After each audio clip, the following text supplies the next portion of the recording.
तो क्या आप और समाजवादी पार्टी कहती है कि उनकी खामियां हैं और इसलिए वो हम पर एलिगेशंस करते हैं। क्या आप ये आप कैटेगोरिकली कह सकते हैं कि यूपी जो है वो क्राइम फ्री की तरफ बढ़ रही है और ये हो सकता है, संभव है? पहली बात है कि जब लोग उत्तर प्रदेश में सुरक्षा के विषय की चर्चा करते हैं तो वहाँ के सामान्य मानवी के मन में पिछली सरकारों में जो उन्होंने मुसीबतें झेली है, जिस प्रकार से गुंडा राज चलता था, जिस प्रकार से माफिया की इच्छा के अनुसार ही सरकार के बाबुओं को काम करने के लिए मजबूर होना पड़ता था, जिस प्रकार से इस प्रकार के दबंग लोगों को सरकार में एक प्रकार से प्रतिष्ठा थी, आश्रय था, ये सारी चीजें उत्तर प्रदेश ने बड़े निकट से देखा है। बहन बेटी घर के बाहर नहीं निकल पाती थी, ये उत्तर प्रदेश ने देखा है।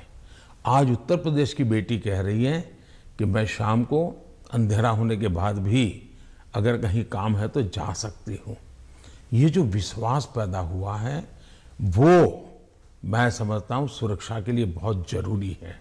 और ये तब हुआ है, उत्तर प्रदेश में एक समय था गुंडे जो चाहे वो कर सकते थे।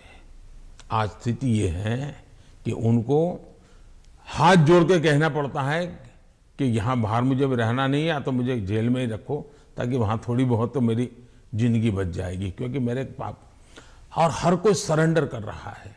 बहुत से लोग हो सकता है सही रास्ते पर भी आ जाएंगे, जब देखेंगे कि भाई अच्छे रास्ते से भी जीवन जिया जा सकता है तो हो सकता है अच्छे रास्ते पर आ जाएंगे। लेकिन योगी जी ने सुरक्षा को प्राथमिकता दी है, कोई कॉम्प्रोमाइज नहीं किया है। कुछ लोगों को उसके कारण तकलीफ हो रही क्योंकि उनका कारोबार वही था। आज खास करके माताओं बहनों को जो सुरक्षा मिली है ये बहुत ही महत्वपूर्ण है। अब आप देखिए इतना बड़ा कुंभ का मेला हुआ, यानी हमारे देश में हुए कुंभ के मेलों में सबसे बड़ा कुंभ का मेला योगी जी के कालखंड में हुआ। करोड़ों की तादाद में लोग आए, कोई कानून व्यवस्था की समस्या नहीं हुई, कहीं चोरी की भी खबरें नहीं आई, जेब कतरे की खबर नहीं आई।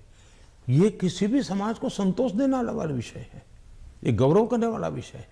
और हिंदुस्तान में अगर सुरक्षा को प्राथमिकता दी जाए तो बुरा क्या है? नहीं, बुरा नहीं। जैसे सुरक्षा की बात चल रही है तो वो कहते हैं कि वहां पर एक जुडिशियल प्रोसेस नहीं है, ठोकों की राजनीति चलती है। अगर योगी सरकार ने डिसाइड कर लिया कि फला जो है वो गुंडा है या उसका कारोबार जो है